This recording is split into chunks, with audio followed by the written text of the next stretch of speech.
저는 찬양할 때 보면은 우리 24명만, 5, 6, 7, 8, 29명만 찬양하는 것이 아니라 눈에 보이지 않는 천사가 동원돼 가지고 찬양을 도우는 것 같아요. 며칠 전에는 우리 렘넌트 하나가 중간에 왔다 갔다 하더라고요. 천사가 왔다 갔다 하는 것 같아. 신앙 고백합니다. 예수님은 그리스도 모든 문제 해결자입니다. 예수 그리스도만 깊이 생각합시다. 예수 믿는데 웬 고난이 이렇게 많으냐? 그렇게 생각하시는 분들이 있습니다. 육신적인 신앙생활하고 있는 분들입니다. 육신적인 신앙생활 하는 사람들은 예수 믿으면은 뭔가 잘 돼야 되는데 무슨 고난이 이렇게 많으냐? 이렇게 됩니다. 사단은 여러분들이 예수 믿고 나면은 육신적인 것 가지고 속여서 영원한 승리를 무너뜨리려고 속이는 그러한 부분인 것입니다. 근데 같은 고난을 당하는데도 진짜 예수 믿는 사람은 이렇게 고백합니다. 나의 가는 길을 그가 아시나니 그가 나를 연단한 이후에 내가 정금같이 나오리라. 그분은 진짜 예수 믿는 사람이고 영적인 부분을 아는 사람입니다. 예수 믿으면은 분명히 성공합니다. 세상 사람들이 봐도 성공하고 예수 믿는 사람이 봐도 성공합니다. 그것은 교회사가 증거하고 세상 역사도 그거를 증거합니다. 근데 그 성공 전에는 항상 믿음의 연단이 있다는 것을 아셔야 돼요. 그래서 거기에 속으면은 육신적인 신앙생활 하는데 예수 믿는데 왜 이런 고난이 많으냐 그렇게 말합니다. 근데 진짜로 들여다보면은 나를 정금같이 연단해서 나오도록 하나님이 우리를 훈련하시는 것입니다. 오늘 또 본문도 마찬가지입니다. 가이사 앞에 서야 하고 로마도 가야 되는데 바울의 인생에는 왜 그런 고난이 많을까요? 이게 진짜 속는 부분이 될 수 있는 것입니다. 성경을 잘못 보면은 신앙생활 하는데 너무나 힘드는 신앙생활이에요. 근데 진짜 복음을 가지고 전도, 선교, 증인의 삶을 살아가는 사람은 그것이 하나도 고난이라 생각이 되어지지 아니하고 오히려 내가 가는 사명을 이 여러 가지 고난이 막지를 못한다는 것을 우리에게 미리 보여주는 것입니다. 오늘 사도행전의 1장은 그리스도 하나님 나라 오직 성령 충만 이 언약을 붙들고 답을 내고 그리고 나서 기도했는데 10일 동안 집중 기도했는데 약속하신 성령이 오셨습니다. 육신적으로 보면은 그 이후에는 엄청난 고난이 그들에게 닥칩니다. 그런데 성경은 예수 믿으면 고난이다 그걸 얘기하는 거 아니에요. 이 복음 붙들고 순례자의 걸음을 걸어가는데 그 어떤 것도 그들의 걸음을 막지 못한다는 것을 보여주는 것입니다. 유대 교권도 막지 못했고 핍박도 막지 못했고 궁핍도 막지 못했고 그러면은 뒤집어서 생각하면 이 복음은 누구도 막을 수 없고 이 복음 붙든 사람은 전 세계를 살릴 수 있는 전도자의 걸음이고 이것이 가장 중요하다는 것을 우리에게 말씀합니다. 오늘 또 배를 타고 갑니다. 죄수의 몸으로 갑니다. 그런데 좀 사도 바울이 거리대에서 떠나는 것이 위험할 것 같아가지고 지금 겨울은 여기서 지내고 갔으면 좋겠다 했는데 아무도 죄수인 사도 바울의 말을 안 들어요. 지금도 세상은 똑같습니다. 여러분 직장 가가지고 뭔가 영적인 얘기를 하는데 여러분 말 들어주느냐? 안 들어줘요. 때로는 목사님이 강단에서 말씀을 전하는데 여러분 경험과 지식을 가지고 들어보면은 안 맞는 얘기가 많아요. 토요일 핵심 때도 말씀하셨어요. 내가 지금 이 말씀하는데 허황되이 들리지요. 안 믿어지지요. 그렇습니다. 보좌 얘기하고 시공간 초월 얘기하고 호흡 얘기하고 25시 얘기하고 영원 얘기하고 미래를 가지고 간다고 얘기하고 안 믿어지지요? 그렇습니다. 그런데 아무도 안 믿습니다. 그런데 풍랑이 일어난 거예요. 그때는 죽느니 살느니 하면서 난리치기는 겁니다. 이 배가 가다가 사실은 광풍을 만난 것이 오늘 본문이고 이 본문이 지금 오늘 이 세상하고 똑같고 이 본문이 오늘 또 예배 드리지만은 그냥 목사님 말씀은 참고로 여기는 그러한 부분입니다. 여러분 사실 인생에 광풍 만나 보시길 바랍니다. 그러면은 여러분들의 수영 실력이 하나도 상관없어요. 바다 가운데 그 배는 그냥 낙엽 하나 떠가 있는 것 마찬가지입니다. 광풍 일어나면은 여러분들 빠졌다 수영 실력 하나도 상관없습니다. 선장의 경험도 그리고 기술도 전혀 먹히지 않습니다. 웬만한 파도라야지 광풍이 일어나면은 항공모함도 그냥 항구에 가 있어야 돼요. 로마 군인의 천부장, 백부장의 계급장도 선주의 돈도 필요 없는 것이 광풍입니다.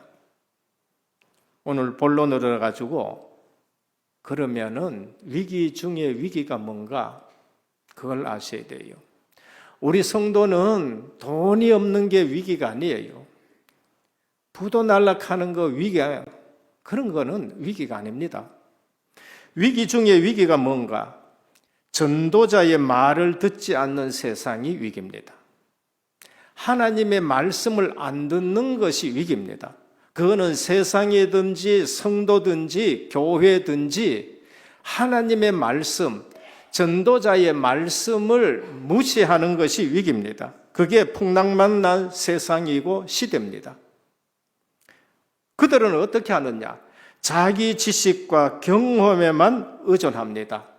반드시 인생 풍랑 오게 됩니다.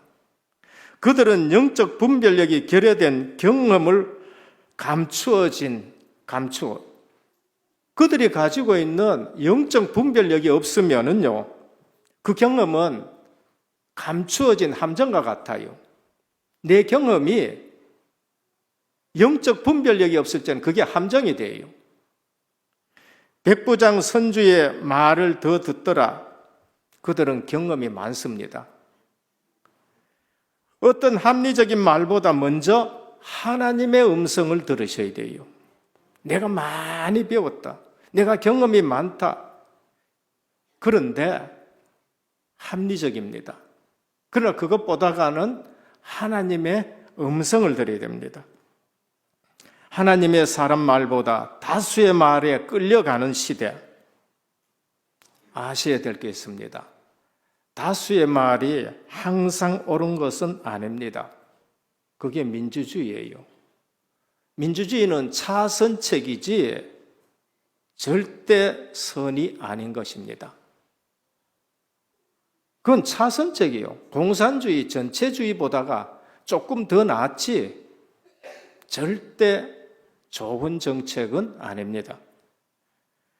오늘 또 12절이래 보면은 미항을 떠났다. 그레데를 떠나지 않았었으면 좋겠다. 그런데 선주나 선장이나 많은 사람들이 가자 해서 떠나는 거예요. 바울의 말, 전도자의 말을 듣지 않는 겁니다. 민수기 14장에도 보면은요, 열정탐꾼들이 우리는 못 들어간다. 우린 메뚜기 같다. 다수결에 의해서 38년 동안 돌게 되는 것을 볼 수 있습니다. 오늘 우리는 순탄해 보이는 길이 반드시 축복의 길이 아닙니다. 요나가 니느웨를 안 가고 다시스로 가는데 마침 다시스로 가는 배가 있어요. 순탄해 보였습니다. 오늘 거리에서 출발하는데 순풍이 불어서 순탄했습니다. 순탄한 길이 전부 다 축복의 길이 아닙니다. 하나님의 뜻을 거스려 행하면서도 형통하다면 멸망의 징조인 줄 아셔야 됩니다. 하나님 없는 인생은 광풍 속에 던져진 작은 배와 같다. 내 인생 자신만만하지요. 하나님 말씀하고 틀리게 살아가면은 그게 광풍 속에 던져진 작은 배와 같습니다. 성도는 사람들 말보다 하나님의 음성 듣는 일에 익숙하기를 축원합니다. 교회 오나 사회 나가나 사람들의 말은 굉장히 많습니다. 그런데 하나님의 음성이 들려지는 일은 별로 못 느껴요. 그게 문제예요. 그게 문제예요. 1시간 20분 예배 드리는데 사람들의 말로만 들리면 안 돼요. 하나님의 음성이 제게 들려야 돼요. 그게 중요합니다. 그래서 정시 기도하고 집중 기도하고 예배 전에 와가지고 먼저 기도하고 예배를 위해서 기도하고 그러는 것입니다. 유라굴라 광풍을 통해 주는 영적인 의미는 굉장한 겁니다. 나하고 상관없다? 아니요. 정말 이 시대와 상관 있는 얘기입니다. 말씀입니다. 정말 이 시대에 나와 상관이 있는 말씀입니다. 우리가 여기 있으면 불편하네. 베닉스로 가자. 편리주의입니다. 배를 타고 가는데 아무 일이 안 일어나고 좋다. 안일무사주의입니다. 대부분 사람들이 하는 말이 우리가 여기보다 베닉스로 가는 것이 좋다. 다수주의인 겁니다. 사람들은 다수주의에 잘 들어가요. 하나님이 원하시는가가 뭔가 보다가는 이쪽에 사람들이 많네. 이쪽에 여론이 많네. 그래서 주의 종들이 힘이 드는 겁니다. 주의 종들은 물론 회의도 하고 뭐도 하고 하지만은 하나님 앞에 서야 돼요. 전도자는 하나님 앞에 서야 되고 어쩌면 신앙생활 하는데 하나님 앞에 서면은 다수의 사람들하고 잘 안 맞을 때가 많아요.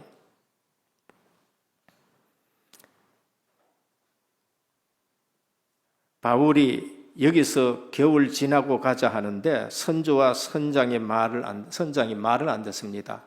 경험주의입니다. 우리 경험에 의하면은 괜찮다는 겁니다. 사도행전 27장을 보면 광풍을 만나 심히 애썼다고 합니다. 노력의 한계가 오게 되고 세상의 한계입니다. 배에 있는 기구를 다 버립니다. 광풍에는 그거 버렸다 해가지고 해결 안 됩니다. 과학적인 방법 아무리 써도 안 됩니다. 계급장이 필요 없고 경험이 필요 없고 선주의 돈도 필요 없고 아무것도 필요 없습니다. 그럼 뭐가 필요하냐? 풍랑 속에서 필요한 것은 하나님의 음성인 겁니다. 기도해야 되는 거예요. 사도 바울은 그때 아무것도 의지하지 않고 기도했습니다. 기도에 망대 세우기를 축원합니다. 오늘 이 시대에 교회가 풍랑 만났어요. 사회가 풍랑 만났습니다. 저는 나라 보면은 늘 위태위태합니다. 교회가 파수망대를 세워야 돼요. 성도님들이 이 시대를 보면서 내가 파수꾼으로 망대 세워야 되겠다. 내 마음에 기도의 망대 세우고 우리 교회에 기도 망대 세우고 풍랑 만난 이 배 안에서 기도의 망대를 세우는 겁니다. 그럴 때 누가 하나님의 음성을 들었느냐? 사도 바울이 하나님의 음성을 들었어요. 바울아, 두려워하지 말라. 네가 가이사 앞에 서야 하리라. 따라하십시다. 두려워하지 말라. 오늘 아무것도 두려워하지 않기를 축원합니다. 그 문제가 여러분 못 삼킨다니까요. 여러분 문제보다 초대교회 문제는 엄청나게 더 컸습니다. 근데 1, 3, 8 그리스도 하나님 나라 오직 성령 충만 붙들고 10일 동안 기도 속에서 성령 충만 받은 그들이 배경이 돼서 파송한 선교사의 걸음, 우리보다가 엄청난 더 문제 많았는데 하나도 두려워요. 그것이 그들의 걸음을 막지 못했다는 거예요. 그래서 고난이 왔다, 문제가 왔다, 예수 믿는데 왜 이런 고난이 왔냐? 육신의 사람이에요. 둘째입니다. 풍랑 속에서 하나님이 주시는 메시지를 찾아야 돼요. 하나님의 음성을 듣거나 하나님이 주시는 메시지를 내가 놓치지 않았나 찾아야 됩니다. 위기 속에서 내 인생의 위기다. 하나님이 주시는 메시지를 찾아야 돼요. 요나에게 일어난 풍랑이 있습니다. 성경에는 3번 큰 풍랑이 있었습니다. 하나님이 요나에게 전도자입니다. 너 니느웨에 가가지고 하나님을 선포해라. 망한다. 3일 후에는 망한다. 선포해라 했습니다. 요나가 가야 되는데 니느웨에는 가기 싫은 곳입니다. 우리로 말하면 북한 같고 일본 같은 곳이에요. 저것들은 우리를 너무 괴롭히기 때문에 망해야 되는데 이 복음 듣고 회개하면 안 돼. 망해야 돼. 그래서 안 가고 다시스로 가버렸습니다. 가니까 마침 다시스로 가는 배가 있어요. 그것도 돈 주고 탔는 거예요. 가다가 큰 풍랑 만났습니다. 요나에게 일어난 풍랑, 하나님의 메시지를 찾아야 됩니다. 사명 회복하라는 풍랑인 거예요. 우리는 알아야 돼요. 풍랑이 일어났다. 왜 일어났느냐? 하나님의 메시지를 찾아야 돼요. 요나가 던져질 때에 조용해졌습니다. 오늘 교회가 사명을 놓치면은요, 세상이 고생하는 겁니다. 요나가 타가지고요, 사명 뒤로 한 사람이 타니까 그 배에 큰 풍랑이라 불신자가 고생하는 거예요. 우리가 제대로 안 믿으면은요, 한 가정에 있는 불신자들까지 고통당하고, 교회가 그 시대에 등대가 되지 못하면은 그 시대에 전쟁이 터지고 재앙이 일어나고 하는 거예요. 진짜로 예수 믿는 사람이 10명만 있으면은 소돔 성의 재앙이 그친 거예요. 그러니까 저와 여러분들이 사명을 놓치면 안 돼요. 하나님의 음성을 들어야 됩니다. 사명 회복할 때에 잔잔해졌습니다. 니느웨 가가지고 하루만 외쳤는데도 그냥 큰 증거들이 나타났습니다. 제자들에게 일어난 풍랑입니다. 마가복음 4장 35절에서 41절입니다. 주님과 함께 사역을 하고 밤이 돼가지고 주님이 그랬습니다. 배를 가지고 건너편으로 가자. 주님이 같이 타고 가십니다. 워낙 피곤하시니까 주님은 주무시고 제자들은 이 말 저 말 하고 가다가 갑자기 갈릴리 호수에 풍랑이 일어났습니다. 난리 났습니다. 우리가 죽게 됐습니다. 주님은 왜 주무십니까? 여러분, 내가 진짜 예수 믿고 그리스도를 영접했다. 그러면은 우리는 평안해야 됩니다. 세상에 일어난 풍랑에 평안해야 돼요. 때로는 주님이 침묵하고 계시는 것입니다. 우리는 죽게 됐는데 왜 주님은 주무십니까? 주님은 왜 대답 안 하고 계십니까? 주님이 일어나가지고 미안하다. 너들은 고생하는데 나만 잠잔데 미안하다 하면 좋겠는데 오히려 주님이 책망하시는 거 있죠. 믿음이 없는 자들아 왜 두려워하느냐라고 말씀하세요. 저 같으면 그럴 겁니다. 내가 늦잠 자가지고 일나가지고 새벽기도 와가지고 아이고 죄송합니다. 그런데 제가 여러분 보고 믿음이 없는 자들아, 여러분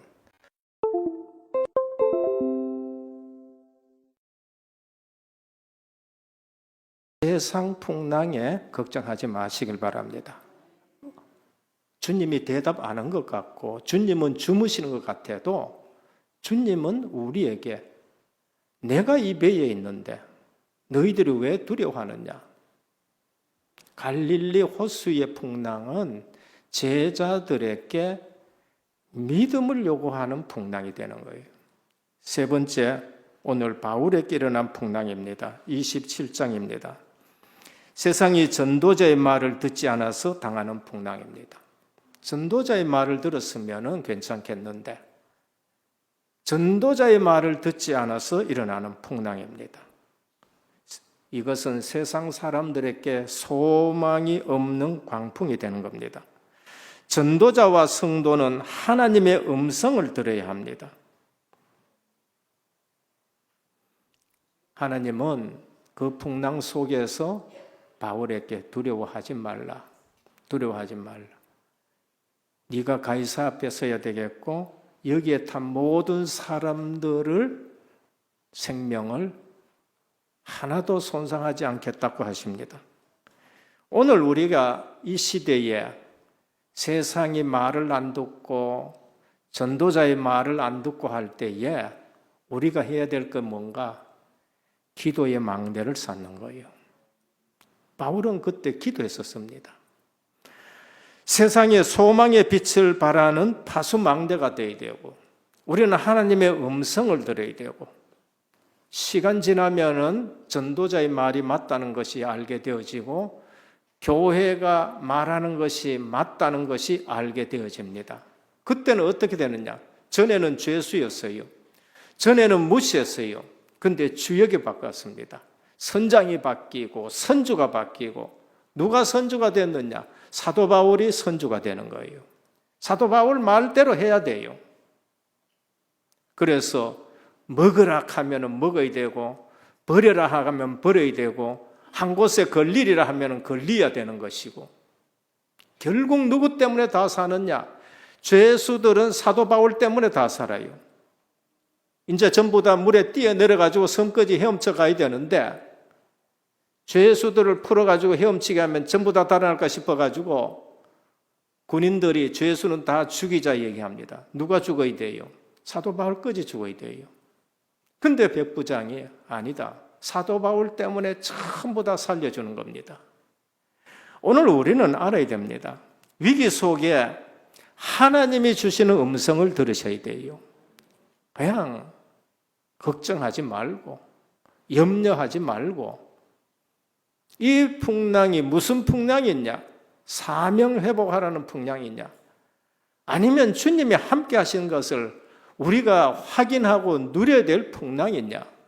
아니면은 세상이 하나님의 말을 안 듣고 전도자의 말을 안 듣어서 일어나는 풍랑이냐? 그러면 우리가 이 시대에 망대를 세워야 돼요. 기도의 망대를 세워야 됩니다. 우리가 알아야 될 게 있습니다. 역사는 구속사 중심으로 움직이게 됩니다. 그러면 그 구속사 복음을 누가 붙들고 움직이느냐? 전도자가 붙들고 움직여요. 그러면은 하나님은 지구를 전도자 중심으로 움직이게 되는 겁니다. 전도자는 하나님이 가라 끄면 가고 서라 끄면 서야 돼요. 사도 바울이 아시아로 복음 전하러 가는데 예수의 영이 허락지 않아 가지고 마게도나로 갔어요. 세계 중심은 그때부터 유럽 중심으로 돌아가게 됩니다. 저는 학교 가니까요. 서양사를 그렇게 중요하게 많이 가르쳐요. 중국보다가. 왜 그럴까요? 복음이 로마로부터, 복음이 유럽으로, 복음이 미국으로. 그래서 서양의 역사의 중심이 돼요. 오늘날 한국이 왜 이처럼 세계 무대에 두각을 나타내느냐? 복음이 들어오고 100몇 년 됐는데 선교사를 제일 많이 보내는 나라가 됐어요. 하나님이 안 쓸 수가 없어요. 그래서 한국 역사에 이처럼 한국이 융성한 때가 없다는 거예요. 그래서 모든 역사는 구속사 중심으로 움직여요. 그러면은 전도자의 말을 들어야 되고, 전도자는 실제로 하나님의 음성을 들어야 됩니다. 그냥 사람 말 듣지 말고.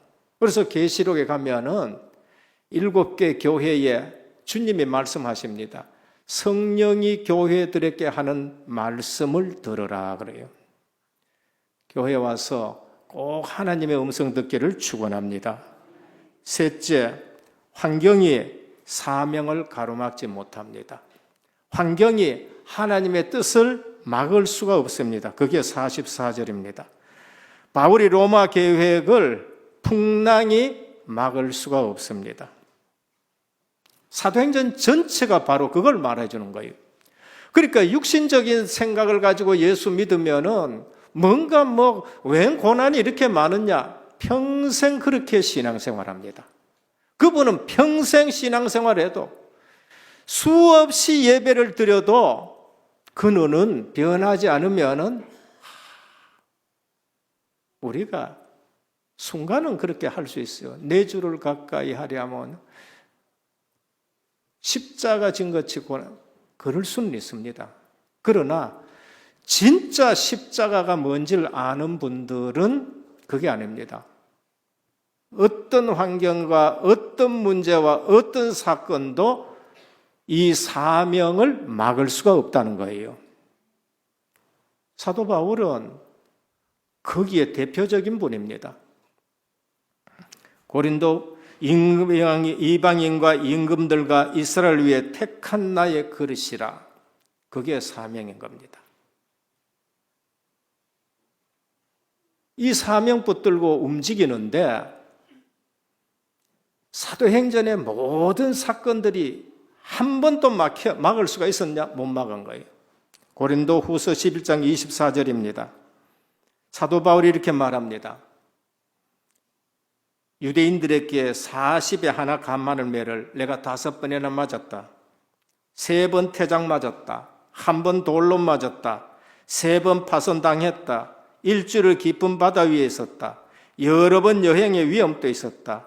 강의 위험, 강도의 위험, 이방인의 위험, 시내의 위험, 광야의 위험, 바다의 위험, 여러 번 자지 못하고 굶고 춥고 헐벗어노라. 보통 문제 아니지요. 근데 사도 바울이 여기에 굴했느냐? 안 했어요.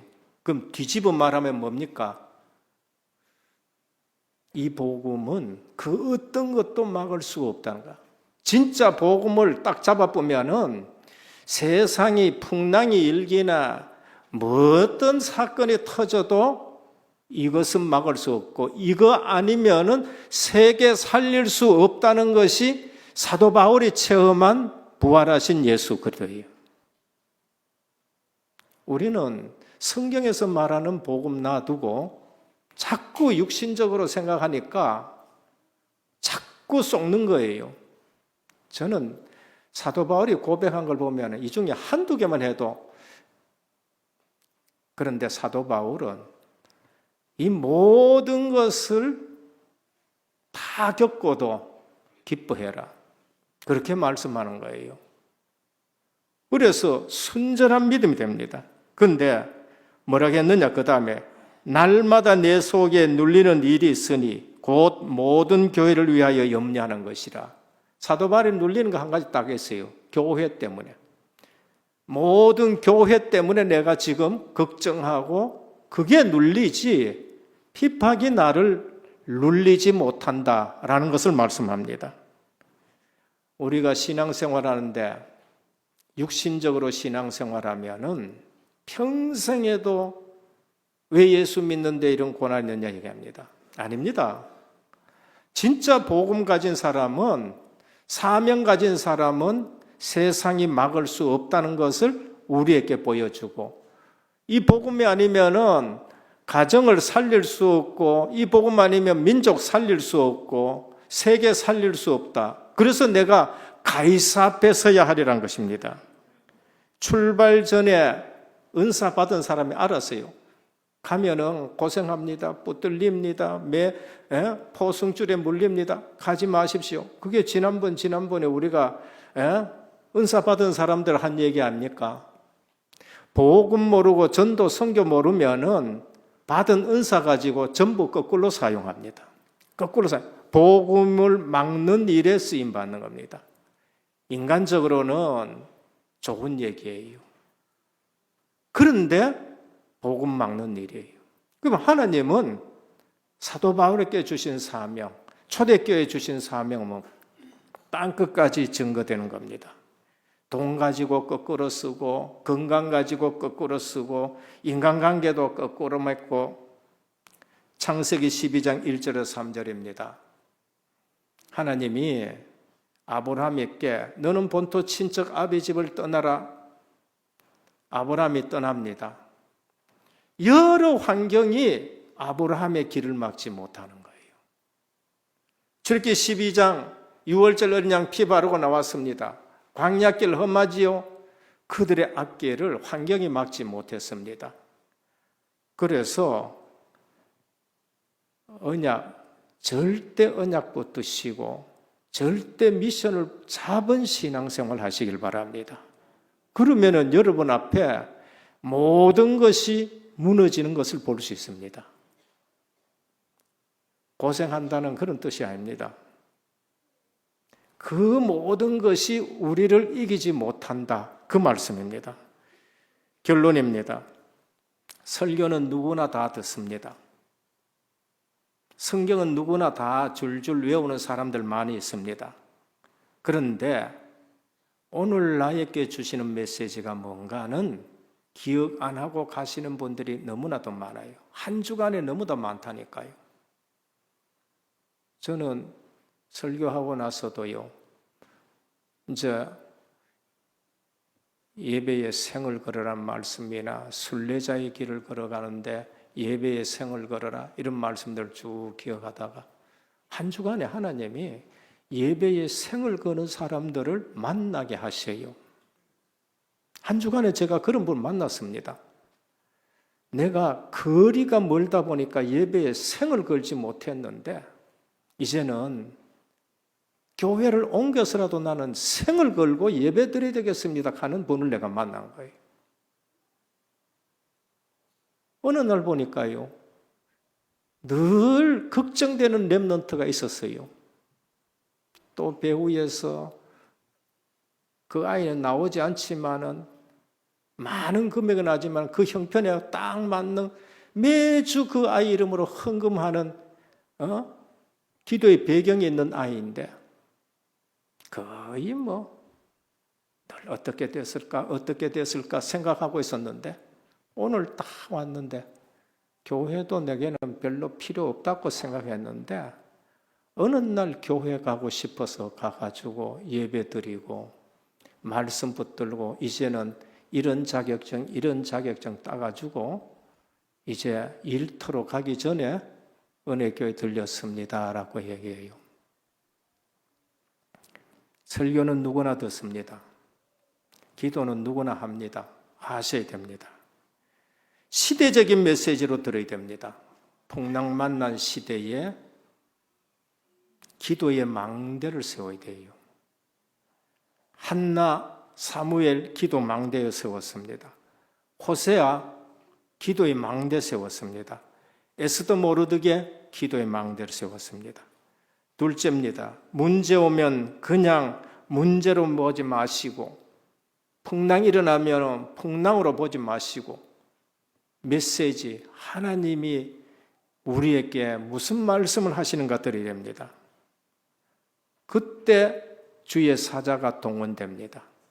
주의 사자가 동원돼 가지고 보호자로부터 말씀과 뜻을 이룰 천사와 천군이 시공간 초월하는 그러한 역사가 우리에게 일어납니다. 실제입니다.